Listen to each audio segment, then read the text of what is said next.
Okay, so today I'm talking to Samya O'Grady and it's take two. We recorded a conversation maybe a month ago. The conversation was absolutely beautiful, but the problem was that the background noise in the coffee shop was excessive. Grinders, Which was a shame, but so repeat performance, and there's been one or two developments. So we met in July 2020 at Lime Street Station. At the time, COVID was frightening us, and it's particularly frightening me because of the concerns over masks and what the impact would be on my street portraits. At the time, I started thinking, and the salvation was that I started thinking that cool-looking ladies would start getting cool masks and continue to look cool. And that was when I met you, and at the time you were wearing a red mask with big white polka dots on, and I had to chase you across the station really to catch up with you. And at the time you were, and you still are, the only person I've ever pulled off a train to photograph. So that was good. And after that we did 3 photo sessions, and looking at the early pictures, you were so young. Yeah. So young. Yeah. Styles evolved. Yeah. That's the introduction, so let's talk a little bit about yourself. In the early days, when I first met you, you were playing the piano, you were playing the guitar, composing music and writing songs. And more recently things have gone a bit crazy really. So there's a long list here. So teaching music to young people, gigging, fundraising, releasing songs, photo modelling, doing music videos, presenting on the radio, forming a band, and since the first time, model for book covers. Yeah. So just add it to the list, Yeah, a long list. So now it's your turn. So what's going on? What are you up to? I'm still doing all of that. The radio isn't as prevalent. Yeah. That was just something fun, but I want to get back into that. The thing that I'm focusing on always is youth work, teaching kids music with capiche, and playing my instruments, releasing singles. And now, since we last spoke, I have my band members together, and we've had about 4 practices, I think. So we're getting ready for our first gig together. Good. And the remarkable thing is that out of the band members, I think I've photographed most of them. Yeah. I think there's one that's still spare, so I'll need to catch up. I'll get you in. Yeah, I'll have to get that one. But so I just picked them up in dribs and drabs. Some of them, I think, before I met you. Yeah. So tell me about the teaching then and capiche. Well, I've been there for I think 2 years, no, probably just over a year now. And that's, I think, for me, that's my main work. It's the thing that I enjoy the most as well. So we've done gigs with the students at Lush 2 times, and we've done fundraising. And we have new students now. We have a blind girl who plays the piano, and she had her first ever gig last Saturday. Right. So that's been amazing. So I'm going to, for as far as I can see, I'm going to continue to be part of that. I really want to be director of it someday as well. A director of capiche? Of capiche. Right, okay. I want be the CEO. No, right. But just I want to step up as I get older, and when Mark wants to leave. Right. Does he know? Yeah, he knows. We've talked about it. So he's not looking over his shoulder and at this threat? No. No, it'll be his time soon to leave, because he's done so much. He needs a rest. So that's where I step in, hopefully. Tell me about the nerves thing then, because it's early days for you to be gigging, and now have you got a responsibility to try and help younger people through the nerves? Yeah, it's kind of ironic because they perform better than me under stress. But I've done so many gigs now. I've said yes to everything this past year. So I'm getting so much better at intimate gigs, where there's no stage lights, it's daylight and you can see all their eyes looking at you. My students, they barely need coaching with that. It's me who needs the help, because I'm just I put myself under pressure because I want it so bad. Like, I've been craving it. I want to make it. I want to be famous. And that craving is fairly recent, isn't it? Yeah, it's a drive that's just come on me recently. I've always had an inkling of it, but I didn't know how to. I was too scared to push it. Yeah. So I just kind of hid from it, and now I'm. So that stuff behind the camera, was that you in a way opting out of the limelight and avoiding the pressure? Definitely. Like, I'm still glad I studied sound tech. I wouldn't have changed that because I can produce everything myself, so it's all worked out for the best. But yeah, I was adamant that I was going to be like a Foley artist. A Foley artist? Yeah. Go on.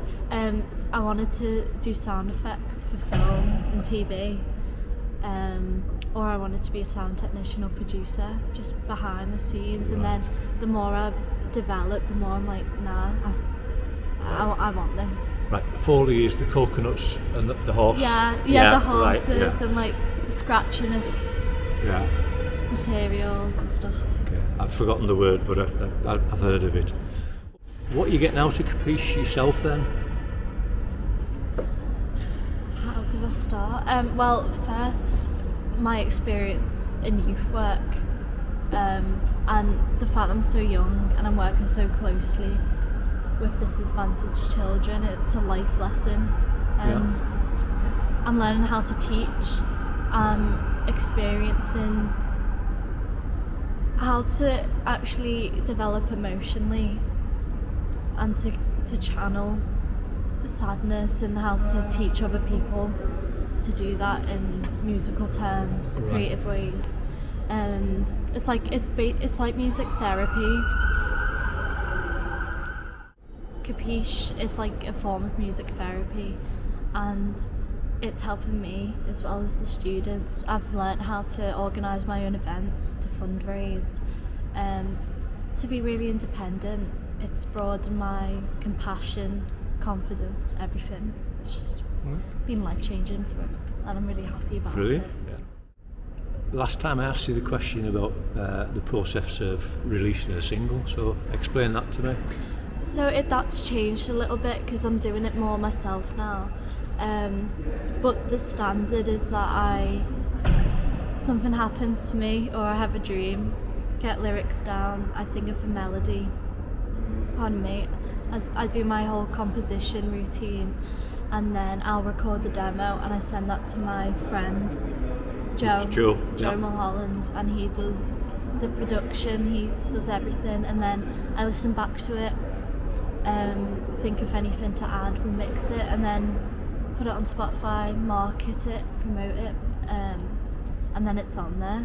Yeah. And then I just hope for the best and hope it blows up one day. Right. And you're actually giving it loads on social media. Yeah, I've learned through a few people that's the way I should be going about it. So it's kind of working. I'm building a following. It's slow, but it's steady, and they're real people. Yeah. So that's the main important. The people who are actually listening to my stuff, not just random people. So. Right. Nice one. Forming a band. So there's been progress probably in the last month since we talked. Yeah, we've had. So I got down to my final members. The songs have been composed for the band. Yeah. They've been written. We've had the practice of all of them, really, actually. So there's a lot of progress being made, and we are preparing for our first support show. Right.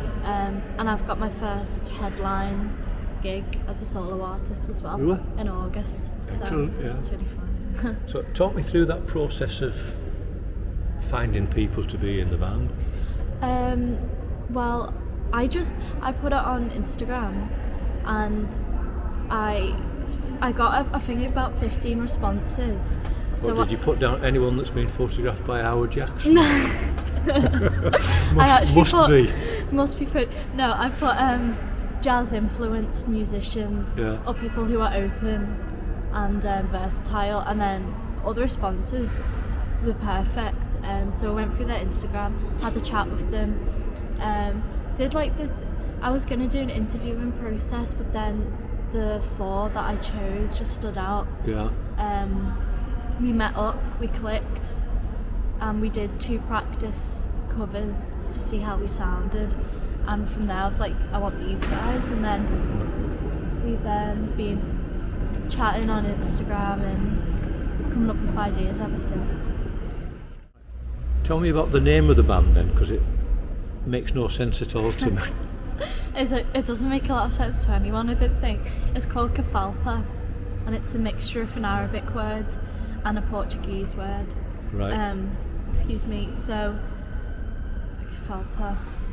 What do those words mean? So fune is Portuguese, and it's the movement of someone's fingers going through someone's hair. Okay. Yeah. And then the kafal part of it is the alignment of the solar systems in Arabic.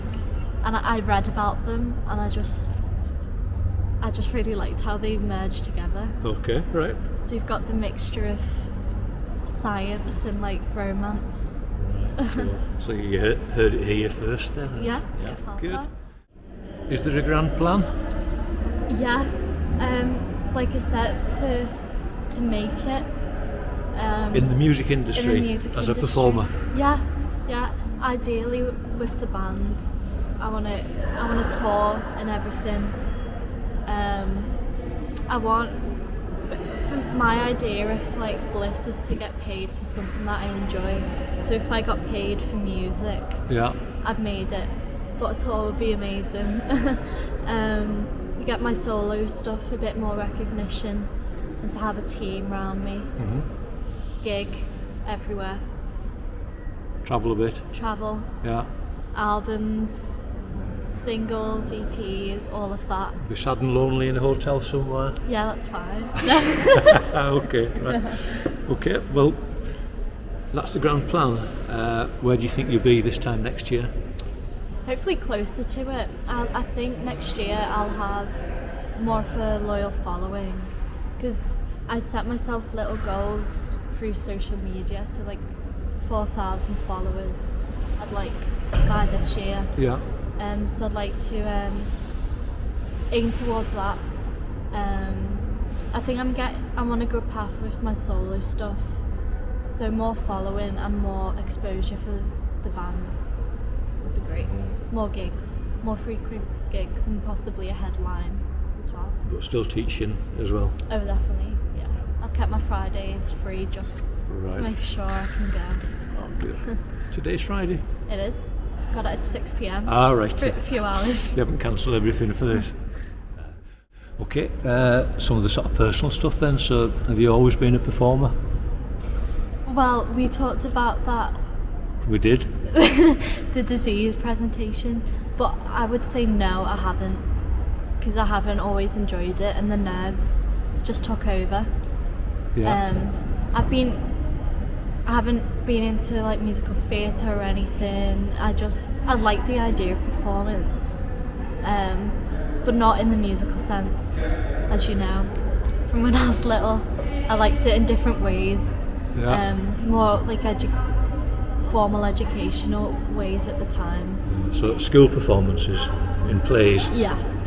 It was all a bit of fun. There wasn't pressure, but now I'm like, this is what I want to do, so I have to. Yeah. You know, there's a lot more stress. So you're building that pressure on yourself. Yeah.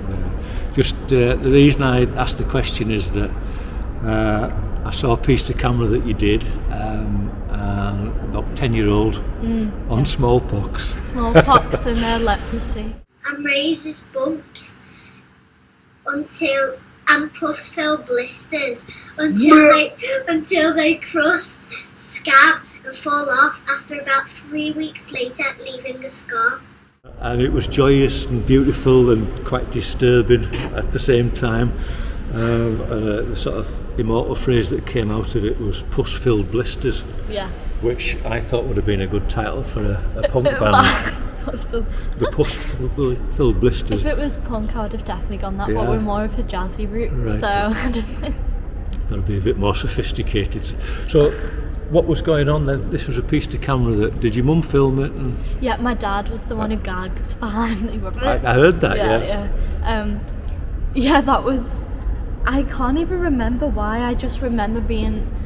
I think I said to you how fixated I get on things, and I was very hyper-focused on the humanitarian aspect. So I found Edward Jenner and Father Damien. I did my research, and then I was like, why not? Let's put on a show. And I did. Sweet. Had my cue cards and everything and presented it in front of the class, I think. So did you do it at school? Yeah. Oh, I thought it was just for your family. Just for fun. No, it was it was for school as well. And what was the response? I think the same as you. She's a bit too like, this is really interesting, but Scary. what's going on with it? Psychological reports were asked Yeah, for. they were asking if I was okay. Was that a one-off performance then, or were there a number of different things? No, that was a one-off. In school I did poetry as well, and I remember doing that about knits. Okay. And I remember going, and everyone was just like, I wasn't very popular back then. But yeah, I wouldn't have changed it because everything's just led to where I am now. Yeah. All my fascinations. Smallpox and Smallpox, knits, leprosy, they all led into me doing history and criminology and stuff, and then realising it's not for me, having a crisis, changing colleges, all of that to where I am now. So I wouldn't have changed anything, and it was really fun. Yeah. It was good. Well, I enjoyed it. Yeah, Very entertaining. It's good to look back on. If there's like a documentary of me when I'm really famous, I'm going to put that in the back. But interesting, the film quality was really good and sound quality was good. Yeah, it was alright. It was acoustics in my old living room. Yeah. It was a really old house as well. Yeah. And it was on my dad's iPad, so he was... Oh, is that what it was? Yeah. Oh, really? Yeah. Well, I didn't think that... Well, yeah, I suppose iPads were out in those days. Yeah. Okay then, so, well, let's move on to Instagram. And I'm interested to know how significant it is to your sort of creative life. And the reason I ask is that after we met the first time, I took a look at your Instagram, and what I saw were blurry, out of focus images that were too dark and full of all the things I'd spent 40 years avoiding in my own photography. They should have looked terrible, and they didn't. And I've said this to you before, but it inspired me. And took my work into new areas. So basically I was inspired by a child, which is lovely. And if you think back to that second photo session that we did, that was all about motion blur, which links directly into your Instagram. So yeah, you influenced me. So come back to you, and how significant is Instagram for your own sort of creative activity development? Well, it's the only social media I have and want to have, because I kind of hate the fact that artists need to have everything just to get a following. So I'm trying to combat that. So it's really important, unfortunately, because I rely on followers. I need a lot of followers to see my content. But then I also love taking photos, so it works, and I get to have because I love bright colours and stuff. People get to know me, and it's my personality, and there's more to music then. People can actually get to know the artist. It links me to other creatives, so it's been really, really good, so handy. And all my work is about contrast. So like for example, if I write really sad lyrics, it'll be in a major key, and then the opposite way round.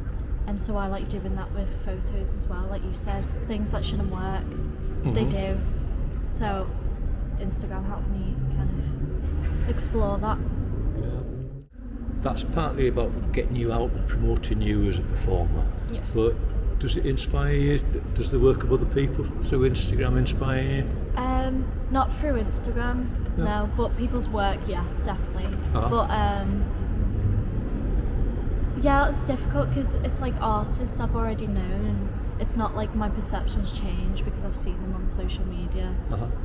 But it helps because like I can see their life, and I'm like, oh, that'd be nice, especially since I'm actually followed by one of my favourite artists, which is so there's stuff Bob like Dylan. Bob Dylan, yeah. Yeah, David Bowie follows me.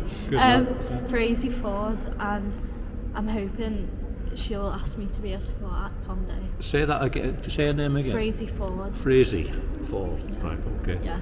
A goal of mine is to be a support act. Right. I've seen her live, and we're in contact. Like we're mutuals. We like each other's posts. So hopefully she sees what I'm doing and she likes it.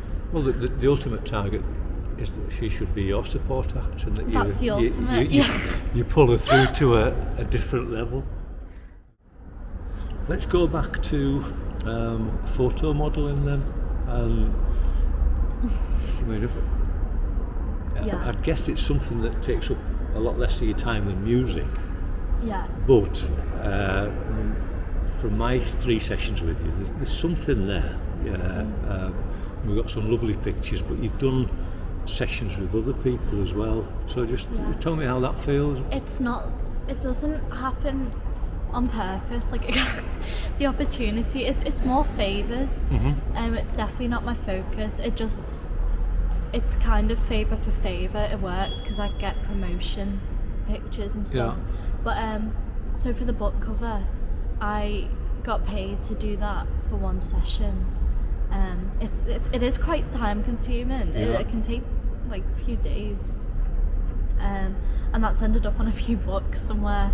So that's cool, but it's just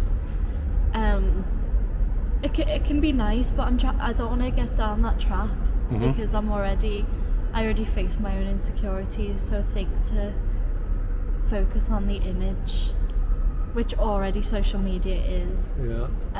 I think it wouldn't do me so well for my mental health, so I'm just trying to avoid it. But like with the likes of you, when it's kind of my vision, it's so much fun. And it's more about the pictures, what the pictures look like, and not me, if that makes sense. Well, interestingly, I've done one of these sessions with someone who is Anna is a Polish sort of working model. She's here at the moment studying, but she does book covers, and she's on book covers all over the world. Doing it's cool. It's like but usually looking really miserable because the heroines in romantic novels tend not to have a very good time. So she's really got it down when she's looking sad and miserable and forlorn and things. But music video. So where are you up to with that side of things? That's finished. That was with Charlie. And he actually, I think he's used that for his uni project. So again, favour for favour, and it was really fun. It's like if I want to work with other videographers, I kind of know how some of their minds work now, and I have an idea of the process, which I'm really excited for. But that's my next single actually. That's coming out with the video. Which is called? L'amour. It's a French one. It's a French song. Right. Okay. And when we've talked, you said that initially when you were gigging that you do the first song in French so that people don't know if you've made any mistakes. Are you still doing that? No, I've actually. You've moved on. Yeah, I kind of hate the song now because I keep listening to it, but no, I still include it in my sets. But I realise that I don't need to do that to get their attention. They're focused on the quality of the vocals, not the language. But sometimes if I'm nervous, it's a little comfort blanket song. So I'll chuck it in. I wing it. I'll see on the day. And in terms of inspiration for yourself, you talk about a jazz influence. And we've talked a little bit about other people that you like. But so, what would you say is the main influence for you? David Bowie. I think it's like kind of a common knowledge, my obsession with him. Just because the power, his music, he's the only one for me personally that gives me that escapism, and if I could do that for somebody else. Just even his bisexuality, everything that I relate to, he's just I can't like put it into words, because yeah, I love him. But then jazz influences, Etta James, Billie Holiday, Amy Winehouse. I really love Amy Winehouse. Even Frazee Ford, she's got a jazzy thing going, slash folk. PJ Harvey, not jazz, but very good storytelling. There's a lot, but really, really into Etta James at the moment. And the inspiration for your composition, lyrics, I mean, where does that come from? No one, I would say. Like, actually, the way PJ Harvey approaches her lyrics as a story, I take that, but definitely not similar topics. I normally use my dreams and put them into poems, which David Bowie did actually. Started with a poem and then developed it into melody. So that's what I'm starting to do. So I've written about politics, love, all of that. But I'm trying to have a different approach on it, in a way that people can resonate, but also in a way that's not cliche. So it's difficult, but that's why I'm releasing loads of singles. But very much related to you, your mindset, your definitely internal sort of thought process. Outlets, and being where I am at my age and how I see myself and stuff. Very, very personal things. And how does that feel when it's going out there? Is it scary to put it out there? So scary. I love it though. Like, when I released My Preference, that was the most personal song I've written, because I never talk about my sexuality and stuff. So I was like, but that's like now my favourite song that I've produced, melodically, lyrically, and it's out there and sort of sigh of relief. I was like, I got the feedback, and it was good feedback, and I performed it live, and I was like, I can do it. So you're digging even deeper. I'm going to continue. Definitely. So we'll move on to the last question then, and it's a question that I'm asking everybody in this series of conversations, and it's about the impact of Liverpool, the city, the people, on your creativity. So everyone says it's a village, it's such a tight-knit community, and it's honestly so supportive. Like, I was so scared going into it because I thought it would be competition. Like, it is in the industry, but in Liverpool it doesn't feel like that at all. The amount of opportunities I've had because of this city as well, I really think I wouldn't have done it if I was in anywhere else. I'd have been too scared, or maybe not supported enough. But even the youth work, which has led me to lots of things, all in Liverpool. This interview, like everything's just in this city, and I love it. So a lot of your connections for photography, for filmmaking? Most of my connections, and my studies, LIPA. That's all here. So I think it's amazing city, not just to start off, but to end with in your career as well. Well, when are you ending? When I die. Alright. So you're gonna maintain that relationship then? Yeah, so I'm gonna go around the world, and then when I'm like 100, I'll come back on my last legs. On your lasses. Celebrate it all. Well, it's been an absolute joy talking to you. It was an absolute joy meeting you and doing the 3 photo sessions. I don't know when we'll do another one, because I think you're going to get very busy. That's true. But we're going to do one now, technically. And there's always the possibility. Absolutely, definitely. And we need to keep in touch. So thanks very much, and the best of luck with your future career. Thank you. Lovely.